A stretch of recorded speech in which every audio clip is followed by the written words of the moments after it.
ಓಂ ಗುಹಾಂ ಪ್ರವಿಷ್ಟಾವಾತ್ಮಾನೋ ಹಿ ತದ್ದರ್ಶನಾತ್ ಓಂ. ಈ ಮೂರನೇ ಅಧಿಕರಣ ಇದು, 1ನೇ ಅಧ್ಯಾಯದ 2ನೇ ಪಾದದಲ್ಲಿ ಅದರ ತತ್ವಪ್ರಕಾಶಿಕ ನಾವೀಗ ನೋಡ್ತಿದ್ದೇವೆ. ಕಳೆದ ದಿವಸದವರೆಗೆ ಈ ಪೂರ್ವ ಪಕ್ಷ ಅಂತ ಅನ್ನೋದು ದೃಢೀಕೃತ ಆಗಿದೆ. ಅದರ ಮುಂದೆ ಸಿದ್ಧಾಂತ ಏನು ಹೇಳ್ತದೆ ಅನ್ನೋದನ್ನ ಈಗ ನೋಡಬೇಕಾಗಿದೆ. ಗುಹಾಂ ಪ್ರವಿಷ್ಟೌ ಪಿಬಂತೌ ವಿಷ್ಣು ರೂಪೇ ಏವ ಆಚಾರ್ಯರು ಭಾಷ್ಯದಲ್ಲಿ ಹೇಳ್ತಾರೆ. ಗುಹೆಯಲ್ಲಿ ಇರುವವರು ಮತ್ತೆ ಪಾನ ಮಾಡ್ತಾ ಇರುವವರು ಯಾರು ಅಂತ ಪ್ರಶ್ನೆ ಬಂದ್ರೆ, ಜೀವ ಮತ್ತು ಈಶ್ವರರಲ್ಲ, ಹೊರತು ವಿಷ್ಣು ರೂಪೇ ಏವ, ವಿಷ್ಣುವಿನಿಂದ 2 ರೂಪಗಳು ಅಂತ ನಾವು ಅದನ್ನು ತಿಳ್ಕೊಳ್ಬೇಕು. ಗುಹಾಂ ಪ್ರವಿಷ್ಟವು ಆತ್ಮಾನವು, ಗುಹೆಯಲ್ಲಿ ಇರುವವರು ಇಬ್ಬರು ಆತ್ಮರಾಗಿದ್ದಾರೆ. ಇಬ್ಬರು ಆತ್ಮರಂದ್ರೆ ಆತ್ಮ ಅಂತರಾತ್ಮ ಎಂಬ ಹೆಸರಿನ 2 ಭಗವಂತನ ರೂಪಗಳಾಗಿವೆ. ಅದು ಶಾಸ್ತ್ರ ಸಿದ್ಧ. ಯಾಕೆಂದ್ರೆ ತದ್ದರ್ಶನಾತ್ ಘರ್ಮ ಸಮಂತ ತ್ರಿವೃತಂ ವ್ಯಾಪತು ತಯೋರ್ಜುಷ್ಟಿಂ ಮಾತರಿಶ್ವಾ ಜಗಾಮ ಅನ್ನುವ ವೇದವಾಕ್ಯದಲ್ಲಿ ಅದು ಕಂಡಿದೆ. ಈಗ ಆತ್ಮ ಅಂತರಾತ್ಮ ಎಂಬ 2 ರೂಪದಿಂದ ಭಗವಂತ ಇರ್ತಾನೆ ಅಂತ ಅನ್ನೋದು ಅಂತದರ ತಾತ್ಪರ್ಯ. ತತ್ವಪ್ರಕಾಶಿಕಾದಲ್ಲಿ ಹೀಗೆ ಹೇಳ್ತಾರೆ, ಅಥ ಸಿದ್ಧಾಂತಯ ಸೂತ್ರ ಅವತಾರಿ ಬ್ಯಾಚಷ್ಟೇ.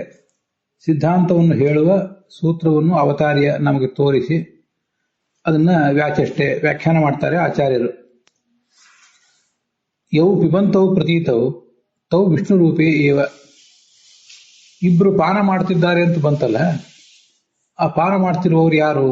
ಪಿಬಂತವು ಪ್ರತೀತವು, ಪಾನ ಮಾಡ್ತಿದ್ದಾರೆ ಎಂಬುದಾಗಿ ಶಾಸ್ತ್ರದಲ್ಲಿ ಹೇಳಲ್ಪಟ್ಟವರು, ಹಾಗೆ ನಮಗೆ ಜ್ಞಾನಕ್ಕೆ ವಿಷಯರಾದವರು ಅಂತ ಅರ್ಥ. ಪ್ರತೀತವು ಅಂದ್ರೆ ಅವರಿಬ್ಬರು ಕೂಡ ವಿಷ್ಣುವಿನ ರೂಪಗಳೇ ಆಗಿವೆ, ಹೊರತು ಬೇರೆ ಯಾರೂ ಅಲ್ಲ.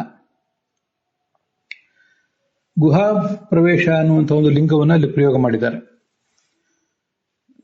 ಗುಹೆಯಲ್ಲಿ ಇರುವುದು ಅಂತ. ಗುಹೆಯಲ್ಲಿ ಇರುವುದು ಅಂದ್ರೆ ಜೀವನ ಹೃದಯ ಗುಹೆಯಲ್ಲಿ ಇರುವುದು.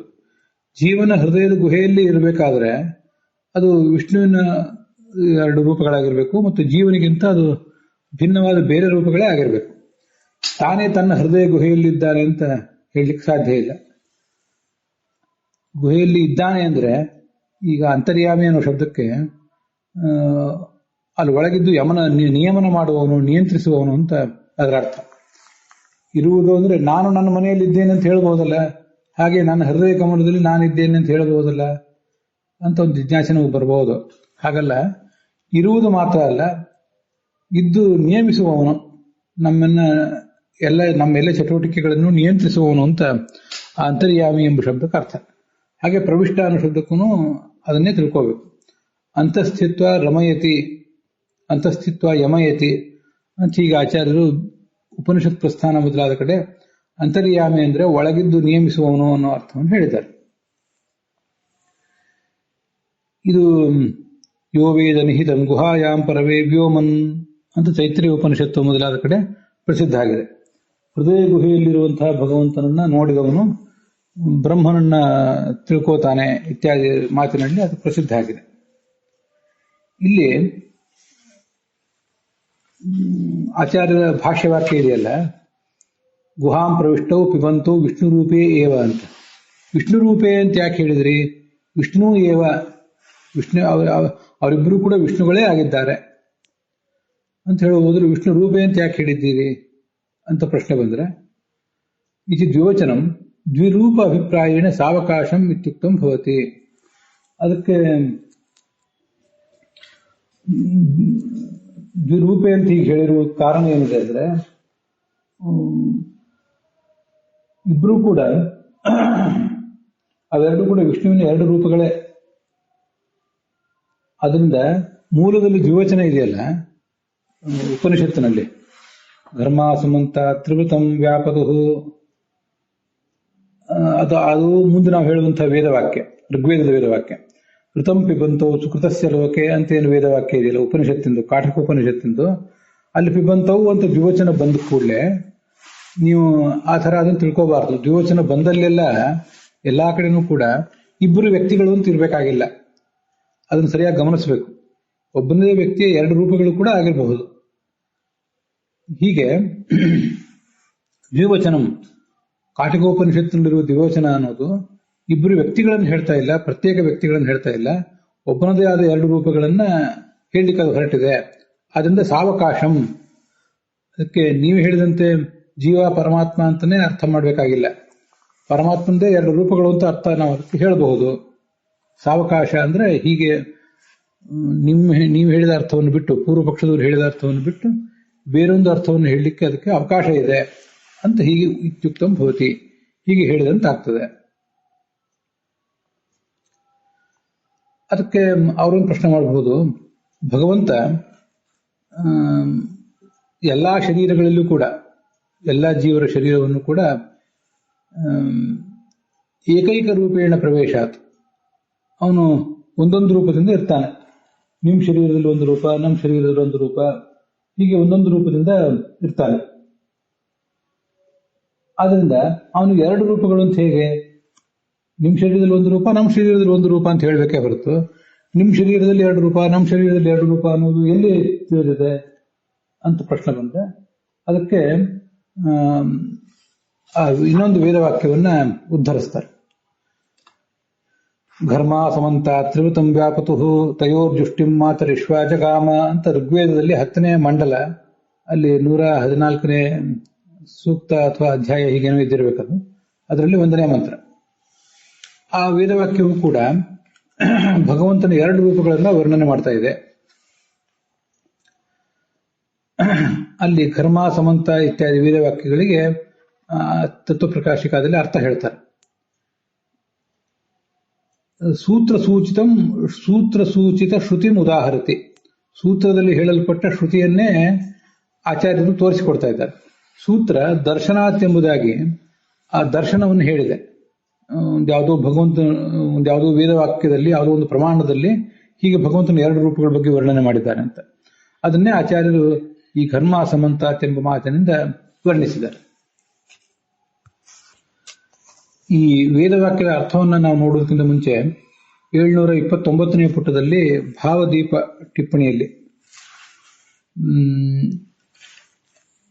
ಕೊನೆಗೆ ಆ ವಿಷಯ ಒಂದಿಷ್ಟು ಬಂದಿದೆ. ಕಳೆದ ದಿವಸ ಅಲ್ಲಿರುವಂತಹ ಒಂದಿಷ್ಟು ವಿಷಯಗಳನ್ನು ನೋಡಿದ್ದೇವೆ. ಗುಹಾ ಪ್ರವಿಷ್ಟತ್ವ ಲಿಂಗ ಅಂತಿದೆ. ಸೂತ್ರೇ ಗುಹಾಂ ಪ್ರವಿಷ್ಟಾವಿತಿ ಹೇತುಗರ್ಭಮಿತಿ ಭಾವ. ಸೂತ್ರದಲ್ಲಿ ಗುಹಾಂ ಪ್ರವಿಷ್ಟಾವಾತ್ಮಾನೌಹಿ ಅಂತೇನಿದೆಯಲ್ಲ, ಅಲ್ಲಿ ವಿಶೇಷಣ ಏನು ಬಂದಿದೆ, ಆ ವಿಶೇಷಣಕ್ಕೆ ಅದು ಕೇವಲ ಒಂದು ವಿಶೇಷಣ ಅಲ್ಲ, ಅದು ಹೇತುಗರ್ಭವಾದಂತಹ ವಿಶೇಷಣ. ಗುಹೆಯಲ್ಲಿ ಇರುವುದರಿಂದ ಅಂತ ಹೀಗದರ ತಾತ್ಪರ್ಯ. ಈಗ ಬಲಿಷ್ಠನಾದ ರಾಮನು ರಾವಣನನ್ನು ಕೊಂದನು ಅಂತ ಹೀಗೆ ಹೇಳಿದರೆ ಅಲ್ಲಿ ರಾಮ ಬಲಿಷ್ಠನಾದ್ದರಿಂದ ರಾವಣನನ್ನು ಕೊಂದ ಅಂತ ಅದರ ಅರ್ಥ. ಹೀಗೆ ವಿಶೇಷಣವನ್ನು ಪ್ರಯೋಗ ಮಾಡಿದರೆ ಅದು ಆ ಕ್ರಿಯೆಗೆ ಬೇಕಾದ ಹೇತುವನ್ನು ತೋರಿಸ್ತದೆ. ಅಲ್ಲಿ ಯಾವ ಕ್ರಿಯೆಯನ್ನು ಹೇಳ್ತಿರ್ತಾರೋ ಅದನ್ನ. ಸುಂದರನಾದ ರಾವಣನನ್ನು ಕೊಂದನು ಅಂತ ಹೇಳಿದಾಗ ಸೌಂದರ್ಯ ಅಂತ ಎನ್ನುವುದೇನು ರಾವಣನನ್ನು ಕೊಲ್ಲಿಕ್ಕೆ ಉಪಯೋಗ ಏನೂ ಇಲ್ಲ. ಆದ್ರಿಂದ ಅದು ಹೇತುಗರ್ಭ ವಿಶೇಷಣ ಅಲ್ಲ, ಅದು ಕೇವಲ ರಾಮನ ಸ್ವರೂಪವನ್ನು ವರ್ಣನೆ ಮಾಡುವುದು ಮಾತ್ರ. ಇದು ಈಗ ನಾವು ನೋಡ್ತಿರುವುದು ಹೇತುಗರ್ಭ ವಿಶೇಷಣ. ಮುಂದೊಂದು ಕ್ರಿಯೆಯನ್ನು ಏನು ಹೇಳ್ತಿರ್ತಾರೆ, ಆ ಕ್ರಿಯೆಗೆ ಬೇಕಾದ ಒಂದು ಅತಿಶಯ, ಒಂದು ಹೇತುವನ್ನು ತೋರಿಸುವುದು ಆ ವಿಶೇಷಣದ ಉದ್ದೇಶ ಆಗಿರ್ತದೆ.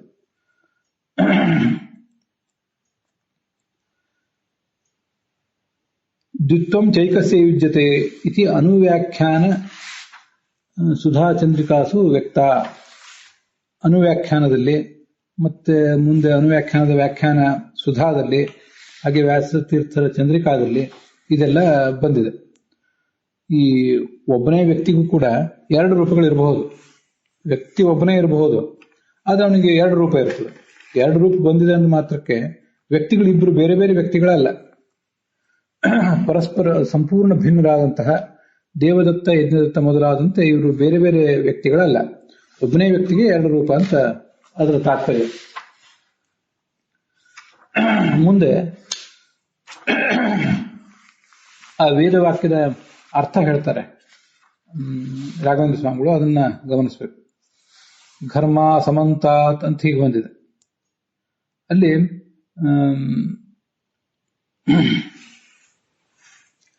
ಈ ಘರ್ಮ ಅಂತಂದ್ರೆ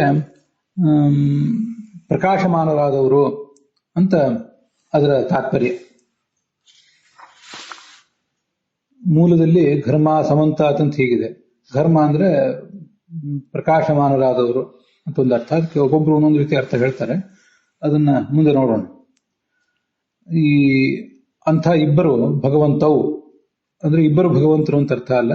ಭಗವಂತನ ಎರಡು ರೂಪಗಳು. ತ್ರಿವೃತಂ ವ್ಯಾಪತು, ತ್ರಿವೃತವಾದ ಈ ಶರೀರವನ್ನು ವ್ಯಾಪಿಸಿಕೊಂಡಿದ್ದಾರೆ ಅಂತ ಅರ್ಥ ಹೇಳ್ತಿದ್ದಾರೆ. ತ್ರಿವೃತವಾದ ಶರೀರ ಅಂದ್ರೆ ಮೂರರಿಂದ ಕೂಡಿದ ಶರೀರ ಅಂತ ಅರ್ಥ.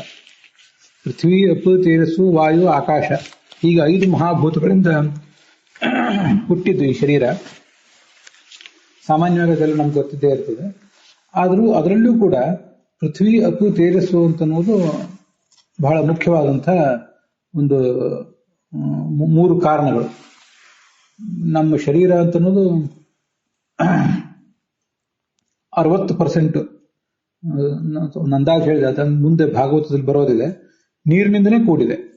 ನೀರಿನಿಂದಲೇ ಕೂಡಿರುವುದರಿಂದನೇ ಅದರಲ್ಲಿ ಒಂದಿಷ್ಟು ಮಾರ್ಧವ ಇದೆ. ಇಲ್ಲದೆ ಹೋದ್ರೆ ಪೂರ್ಣ ಬಂಡೆಕಲ್ಲಿನಂತೆ ಇರ್ತಿತ್ತು. ಮತ್ತೆ ಮಣ್ಣಿನಿಂದ ಕೂಡಿರುವುದರಿಂದ ಮಣ್ಣು ಮತ್ತು ನೀರು ಎರಡು ಸೇರಿ ಅದಕ್ಕೊಂದು ಆಕಾರ ಬಂದಿತ್ತು. ಕೇವಲ ನೀರಿಗೆ ಆಕಾರ ಬರೋದಿಲ್ಲ, ಅದ್ರ ಜೊತೆಗೆ ಮಣ್ಣಿದ್ರೇನೆ ಮಣ್ಣಿನ ಗೊಂಬೆ ಮಾಡ್ತೀವಿ, ನಮ್ಗದು ಗೊತ್ತಿದೆ. ಕೇವಲ ಮಣ್ಣನ್ನು ತಗೊಂಡು ಪುಡಿ ಪುಡಿ ಮಣ್ಣನ್ನು ತಗೊಂಡು ಒಣ ಮಣ್ಣನ್ನು ತಗೊಂಡು ಆಕಾರ ಮಾಡ್ಲಿಕ್ಕೆ ಬರೋದಿಲ್ಲ. ಅದಕ್ಕೆ ನೀರು ಬೇಕು, ಮಣ್ಣು ಬೇಕು.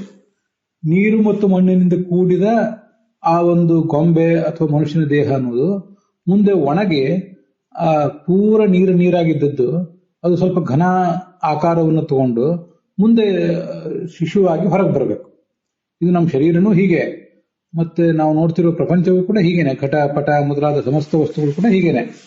ನಾವು ಮಾಡುವ ಅನ್ನ, ಅಲ್ಲೂ ಎಲ್ಲ ಕಡೆನೂ ಕೂಡ ನೀರು, ಅನ್ನ, ನೀರು, ಮಣ್ಣು ಮತ್ತು ಬೆಂಕಿ, ಇವುಗಳಿಂದಲೇ ಎಲ್ಲ ಕಾರ್ಯಗಳು ಆಗೋದು. ಕೊನೆಗೆ ಬೆಂಕಿಯಿಂದ ಅಲ್ಲಿರುವ ತೇವಾಂಶ ಹೊರಟೋಗಿ ಘನವಾದಂತಹ ಆಕಾರ ಬರ್ತದೆ. ಆದ್ರಿಂದ ಇಲ್ಲಿ ಎಲ್ಲ ಕಡೆಗೂ ಕೂಡ ಅದನ್ನ ಹೀಗೆ ತಿಳ್ಕೊಳ್ಬೇಕು. ಈ ಮೂರರಿಂದ ಕೂಡಿದ ಈ ಶರೀರವನ್ನ ಭಗವಂತನ 2 ರೂಪಗಳು ಆವರಿಸಿಕೊಂಡಿವೆ. ಎಲ್ಲಾ ರೂಪಗಳಲ್ಲೂ ಎಲ್ಲಾ ದೇಹಗಳಲ್ಲೂ ಕೂಡ ಆ ರೂಪಗಳು ಇದ್ದೇವೆ ಅಂತ ಅದರ ತಾತ್ಪರ್ಯ. ತ್ರಿವೃತಂ ಅಂದ್ರೆ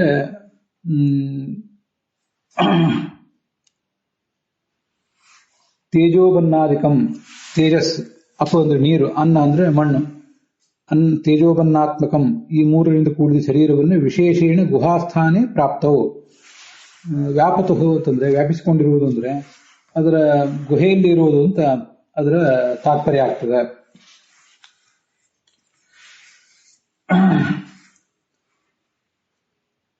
ಪ್ರಕಾಶಮಾನವಾದ ಅಂತ ಘರ್ಮ ಅನ್ನೋದಕ್ಕೆ ಪ್ರಕಾಶಮಾನವಾದ ಅಂತ ಹೀಗರ್ಥ. ಸಮಂತ ಅಂತಿದೆಯಲ್ಲ ಅದಕ್ಕೆ ವ್ಯಾಪ್ತವಾದ ಅಂತ ಅರ್ಥ. ಅದಕ್ಕೆ ಇನ್ನೂ ಸ್ವಲ್ಪ ವಿಶೇಷಗಳಿವೆ, ಅದು ನಾವು ಮುಂದಿನ ಭಾಗದಲ್ಲಿ ನೋಡೋಣ. ಹೀಗೆ ಘರ್ಮ ಅಂದ್ರೆ ಪ್ರಕಾಶಮಾನವಾದ್ದು, ಸಮಂತ ಅಂದ್ರೆ ಎಲ್ಲಾ ಕಡೆ ಇರುವಂತಹ ವ್ಯಾಪ್ತವಾದದ್ದು ಅಂತ ಅರ್ಥ. ಆತ್ಮ, ಅಂತರಾತ್ಮ ಎಂಬ 2 ರೂಪಗಳು ಈ ಶರೀರವನ್ನ ಹೊಂದಿವೆ, ಶರೀರದೊಳಗೆ ಪ್ರವೇಶ ಮಾಡಿವೆ. ಶರೀರ ಎಂಥದ್ದು? ತೇಜಸ್ಸು, ನೀರು ಮತ್ತು ಪೃಥ್ವಿಗಳಿಂದ ಕೂಡಿದ್ದು. ಮುಂದೆ ತಯೋರ್ಜುಷ್ಟಿಂ ಮಾತರಿಶ್ವ ಜಗಾಮ, ಈ 2 ರೂಪಗಳ ಸೇವೆಗಾಗಿ ಮುಖ್ಯ ಪ್ರಾಣ ಅಲ್ಲಿ ಒಳಗೆ ಹೋದ. ಜಗಾಮ, ಅವರ ಸೇವೆಗಾಗಿ ಅವನು ಯಾವತ್ತೂ ಸನ್ನದ್ಧನಾದ ಅಂತ ಅದರ ಅಭಿಪ್ರಾಯ. ತಯೋ ಸೇವಾಂ ಕರ್ತು ಮಾತರಿಶ್ವ ಅಪಿ ತ್ರಿವೃತಂ ಜಗಾಮ. ಆತ್ಮಾಂತರಾತ್ಮ ಎಂಬ 2 ರೂಪಗಳಿಂದ ಭಗವಂತ ನಮ್ಮೊಳಗಿದ್ದಾನೆ ಅಂದಮೇಲೆ ಆ 2 ರೂಪಗಳ ಸೇವೆಗಾಗಿ ಮಾತರಿಶ್ವನು ಕೂಡ ಅಲ್ಲಿ ಹೋಗಿದ್ದಾನೆ. ಹೀಗೆ 2 ರೂಪಗಳಿಂದ ಕೂಡಿದ ಆ ಹರಿಯರು ವರ್ಣನೆ ಮಾಡಿದ್ದಾರೆ. ಅಂಥ ಹರಿ ಶರೀರದಲ್ಲಿದ್ದಾನೆ ಅಂತ ಹೇಳಿದ್ದಾರೆ. ಆದ್ರಿಂದ ದ್ವಿರೂಪ ಅಭಿಪ್ರಾಯಣ ದ್ವಿವಚನಂ. ಇಲ್ಲಿ 2 ರೂಪಗಳಂತ ವರ್ಣನೆ ಮಾಡಿರುವುದೇನಿದೆ, ಅದು ದ್ವಿವಚನ ಹೇಳಿರುವುದೇನಿದೆ, ಅದು 2 ರೂಪಗಳು ಎಂಬ ಅಭಿಪ್ರಾಯದಿಂದ ಹೊರತು ಇಬ್ಬರು ವ್ಯಕ್ತಿಗಳಿದ್ದಾರೆ ಅಂತ ಅಭಿಪ್ರಾಯ ಅಲ್ಲ. ಅದು ನಮಗೆ ನಿಮಗೆ ಎಲ್ಲ ಕಡೆ ಆದಾಗ ಇಬ್ಬರು ಬಂದರು ನಮ್ಮ ಮನೆಗೆ ಅಂತಂದಾಗ ಇಬ್ಬರು ವ್ಯಕ್ತಿಗಳು ಬಂದರು ಅಂತಾನೆ ಅರ್ಥ. ಇವರಿಗೆ ಒಬ್ಬನಿಗೆ ಎರಡೆರಡು ರೂಪಗಳನ್ನು ತಾಳಿ ಬರುವಂತಹ ಶಕ್ತಿ ಇರೋದಿಲ್ಲ ನಮ್ಮಲ್ಲಿ. ಆದ್ರಿಂದ ಲೋಕದ ನೀತಿ ಬೇರೆ, ಲೋಕದಲ್ಲಿ ನಾವು ಶಬ್ದಗಳಿಗೆ ಅರ್ಥ ಮಾಡುವುದು ಬೇರೆ, ವೇದದಲ್ಲಿ ವೇದ ತುಲ್ಯವಾದ ಗ್ರಂಥಗಳಲ್ಲಿ ಶಬ್ದಗಳಿಗೆ ಅರ್ಥ ಮಾಡುವುದು ಬೇರೆ ಆಗ್ತದೆ. ಸರಿ, ಅಸ್ತು ದ್ವಿರೂಪತೆಯ ವಿಷ್ಣು ದೇಹನಿಷ್ಠ ತಥಾಪಿ ತಸ್ಯ ಕರ್ಮಫಲಭೋಗ ಅಭಾವಾತ್ ನೈತದ್ವಾಕ್ಯ ಪ್ರತಿಪಾದ್ಯತ್ವ. ಈಗ ನೀವು ವೇದವಾಕ್ಯ ಹೇಳಿದ್ರಿ, ಅಲ್ಲಿ ಎರಡು ರೂಪಗಳಿವೆ ಅಂತ ಬಂತು, ಆದರೆ ಕರ್ಮಫಲವನ್ನು ಭೋಗ ಮಾಡ್ತಾನೆ ಅಂತ ಅಲ್ಲಿ ಬರಲಿಲ್ಲಲ್ಲ. ಕಾಟಕೋಪನಿಷತ್ನಲ್ಲಿ ಎರಡು ರೂಪಗಳ ಬಗ್ಗೆ ವರ್ಣನೆ ಇದೆ, ಕರ್ಮಫಲ ಭೋಗ ಮಾಡ್ತಾನೆ ಅಂತ ಬಂದಿದೆ. ನೀವು ಹೇಳಿದ ಋಗ್ವೇದದ ವಾಕ್ಯದಲ್ಲಿ ಕರ್ಮಫಲವನ್ನು ಭೋಗ ಮಾಡ್ತಾನೆ ಅಂತ ಬರಲಿಲ್ವಲ್ಲ ಅಂತ ಪ್ರಶ್ನೆ ಬಂದ್ರೆ ಅದಕ್ಕೆ ಆ ಮುಂದಿನ ಬೃಹತ್ ಸಂಹಿತಾದ ವಾಕ್ಯವನ್ನು ಹೇಳ್ತಾರೆ. ಆತ್ಮಾಂತರಾತ್ಮೇತಿ ಹರಿಹಿ ಏಕ ಏವ ದ್ವಿಧಾ ಸ್ಥಿತಃ ನಿವಿಷ್ಟೋ ಹೃದಯ ನಿತ್ಯಂ ರಸಂ ಪಿಬತಿ ಕರ್ಮಜಂ ಅಂತ. ಆತ್ಮ ಅಂತರಾತ್ಮ ಎಂಬ ಎರಡು ರೂಪದಿಂದ ಒಬ್ಬನೇ ಆದ ಭಗವಂತ ಇದ್ದು, ಒಬ್ಬನೇ ಆದ ಭಗವಂತ ಎರಡು ರೂಪಗಳನ್ನು ತಾಳಿ ನಮ್ಮ ಹೃದಯ ಗುಹೆಯಲ್ಲಿ ಪ್ರವೇಶ ಮಾಡಿ ಕರ್ಮಜಂ ರಸಂ ಪಿಬತಿ, ನಾವು ಏನು ಕರ್ಮಗಳನ್ನು ಮಾಡ್ತೀವಿ ಅದರ ರಸ ಅಂದ್ರೆ ಆನಂದವನ್ನ ಅವನು ಸ್ವೀಕಾರ ಮಾಡ್ತಾನೆ. ರಸಂ ಪಿಬತಿ ಕರ್ಮಜಂ ಅಂತ ಹೀಗೆ ಅಂತ ಹೀಗೊಂದು ಪುರಾಣ ವಾಕ್ಯ ಇದೆ. ಆತ್ಮೈತಿ ಅದನ್ನ ಭಗವದ್ಗೀತಾದಲ್ಲಿ ಕೂಡ ಹೇಳಿದ್ದಾರೆ ಅಂತ ಜಯತೀರ್ಥರು. ಶ್ರೋತ್ರಂ ಚಕ್ಷು ಸ್ಪರ್ಶನಂ ಚ ರಸನಂ ಘ್ರಾಣಮೇವ ಚ ಅಧಿಷ್ಠಾಯ ಮನಶ್ಚಾಯಂ ವಿಷಯಾನುಪಸೇವತೆ. ನೋಡಿ, ನಮ್ಮ ಕಿವಿಯಲ್ಲಿದ್ದಾನೆ, ಕಿವಿ, ಕಣ್ಣು, ತ್ವಗೀಂದ್ರಿಯ, ಘ್ರಾಣೇಂದ್ರಿಯ, ಜಿಹ್ವೇಂದ್ರಿಯ ಇವುಗಳೆಲ್ಲದರಲ್ಲೂ ಅವನು ಪ್ರವೇಶ ಮಾಡಿದ್ದಾನೆ, ಮನಸ್ಸಿನಲ್ಲೂ ಪ್ರವೇಶ ಮಾಡಿದ್ದಾನೆ. ಪ್ರವೇಶ ಮಾಡಿ ವಿಷಯಾನುಪಸೇವತೆ, ನಾವೇನೇನು ವಿಷಯ ಪದಾರ್ಥಗಳನ್ನು ಭೋಗ ಮಾಡ್ತೀವಿ ಅದನ್ನೆಲ್ಲ ಅವನು ಮೊದಲು ಭೋಗ ಮಾಡಿ ಆಮೇಲೆ ನಮಗೆ ಉಣಿಸ್ತಾನೆ ಅಂತ ಅದರ ಅಭಿಪ್ರಾಯ. ಭಗವದ್ಗೀತಾದಲ್ಲೂ ಅದು ಬಂದಿದೆ.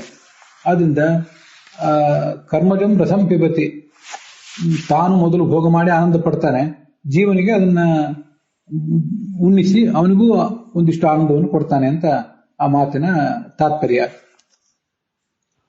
ಭಾವದೀಪದಲ್ಲಿ 730ನೇ ಪುಟದಲ್ಲಿ ಇದನ್ನು ಗಮನಿಸಿ. ಯಚ್ಚಾತ್ರಾಮತೀಶ್ವರ ಭುಂಜಾನಂ ವಾ ಗುಣಾನ್ವಿತಂ ವಿಮೂಢಾನಾನು ಪಶ್ಯಂತಿ ಧ್ಯಾನಚಕ್ಷುಷಃ ಹೀಗೆಲ್ಲ ಶ್ಲೋಕ ಬಂದಿದೆ. ಅಲ್ಲಿ ಒಳಗಿದ್ದಾನೆ ಭಗವಂತ ಮತ್ತು ಅವನು ಹೊರಗೆ ಹೋಗ್ತಾನೆ. ಆದರೆ ವಿಮೂಢ ನಾನು ಪಶ್ಯಂತಿ, ಅಜ್ಞಾನಿಗಳಿಗೆ ಅವನ ದರ್ಶನ ಆಗೋದಿಲ್ಲ, ಜ್ಞಾನಿಗಳಿಗೆ ಅವನು ದರ್ಶನ ಆಗ್ತದೆ ಅಂತ ಹೀಗೆಲ್ಲ ಬಂದಿರೋದ್ರಿಂದ, ಮುಂದೆ ಬಂದಿರೋದ್ರಿಂದ, ಈಗ ನಾವೇನು ವಿಷಯಾನುಪಸೇವತೆಯನ್ನು ನೋಡಿದ್ದೀವಲ್ಲ ಇದರ ನಂತರ ಬರುವುದರಿಂದ ಇಲ್ಲಿ ಎಲ್ಲಾ ಕಡೆಯೂ ಕೂಡ ಪ್ರತಿಪಾದಿತನಾಗಿರುವವನು ಭಗವಂತನೇ. ಇದಂ ವಾಕ್ಯಂ ಈಶ್ವರ ಪರಮಿತಿ ಭಾವ, ಈಶ್ವರನನ್ನೇ ಈ ವಾಕ್ಯ ಹೇಳ್ತದೆ ಅಂತ ಅದರ ತಾತ್ಪರ್ಯ.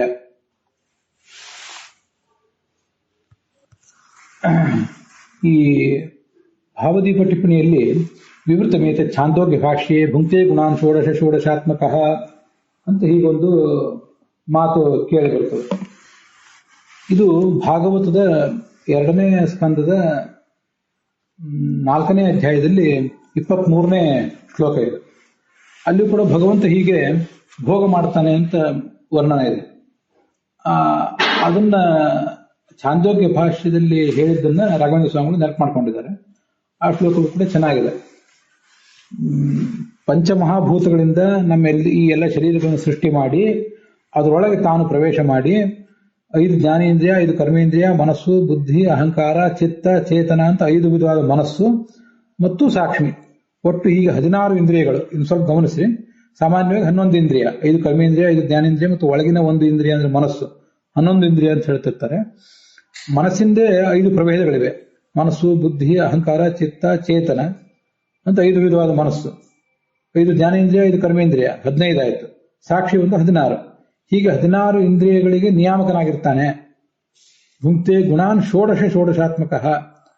ಹೀಗಿದ್ದು ಆ 16 ಕೆಲಸಗಳನ್ನು, 5 ಜ್ಞಾನೇಂದ್ರಿಯದಿಂದ ಆಗಬೇಕಾದ ಕೆಲಸ, 5 ಕರ್ಮೇಂದ್ರಿಯದಿಂದ ಆಗಬೇಕಾದ ಕೆಲಸ, ಮನಸ್ಸಿನ 5 ಪ್ರಭೇದಗಳಿಂದ ಆಗಬೇಕಾದ ಕೆಲಸ ಮತ್ತು ಸಾಕ್ಷಿಯಿಂದ ಆಗಬೇಕಾದ ಕೆಲಸ, ಇದನ್ನೆಲ್ಲ ಅವನೇ ಮಾಡ್ತಾನೆ. ಅಂಥ ಭಗವಂತ ನನ್ನ ಮಾತನ್ನು ಸಹ ಅಲಂಕೃಷಿಷ್ಟ ಭಗವಾನ್ ವಚಾಂಸಿಮೆ, ನನ್ನ ಮಾತಿನಲ್ಲಿ ಅವನು ಬಂದು ಕೂತು ಮಾತಿಗೊಂದು ಅಲಂಕಾರ ಬರುವಂತೆ ಮಾಡಲಿ, ಮಾತಿಗೊಂದು ಸ್ವಾರಸ್ಯ ಬರುವಂತೆ ಮಾಡಲಿ, ಮಾತಿಗೆ ಅರ್ಥ ಸ್ವಾರಸ್ಯ ಮತ್ತು ಶಬ್ದ ಸ್ವಾರಸ್ಯ ಬರುವಂತೆ ಮಾಡಿ ಮಾತಿಗೆ ಮಹತ್ವ ತಂದುಕೊಡ್ಲಿ, ಮಾತನ್ನು ಅಲಂಕರಿಸಲಿ ಅಂತ ಹೀಗೆ ಅದರ ತಾತ್ಪರ್ಯ ಇದೆ. ಅಲ್ಲೂ ಕೂಡ ಆ ಭಗವಂತ ಒಳಗೆ ನಿಂತು ಭೋಗ ಮಾಡ್ತಾನೆ ಅಂತ ಬಂದಿದೆ.